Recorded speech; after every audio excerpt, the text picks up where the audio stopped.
কবর ডান পাশের মাটি তারে একটা চাপ দিবে বাম দিকে, বাম দিকের মাটি এক ডান দিকে।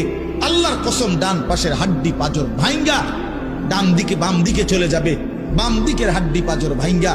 রাসূলুল্লাহ সাল্লাল্লাহু আলাইহি ওয়াসাল্লাম বলছে, বন্ধু দেখেন, হাত্তা তাখতালিফা আদলাউহু, এই দুই আঙ্গুল যেভাবে এভাবে একটার ভিতরে ঢুকে গেছে, খোদার কসম ডান পাশের হাড্ডি পাজর বাম পাশের হাড্ডি পাজর এইভাবে একটার ভিতরে ঢুকে যায়।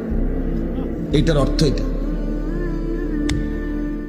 কবর ডান পাশের মাটি তারে একটা চাপ দিবে বাম দিকে, বাম দিকের মাটি এক ডান দিকে।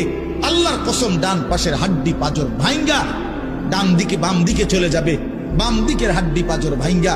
রাসূলুল্লাহ সাল্লাল্লাহু আলাইহি ওয়াসাল্লাম বলছে, বন্ধু দেখেন, হাত্তা তাখতালিফা আদলাউহু, এই দুই আঙ্গুল যেভাবে এভাবে একটার ভিতরে ঢুকে গেছে, খোদার কসম ডান পাশের হাড্ডি পাজর বাম পাশের হাড্ডি পাজর এইভাবে একটার ভিতরে ঢুকে যায়।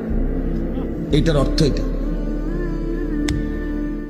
কবর ডান পাশের মাটি তারে একটা চাপ দিবে বাম দিকে, বাম দিকের মাটি এক ডান দিকে।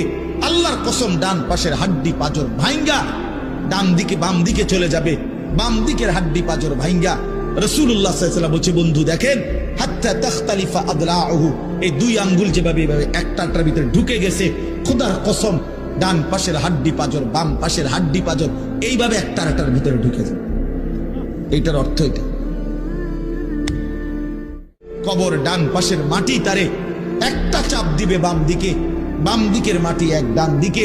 আল্লাহর কসম ডান পাশের হাড্ডি পাজর ভাইঙ্গা ডান দিকে বাম দিকে চলে যাবে, বাম দিকের হাড্ডি পাজর ভাইঙ্গা।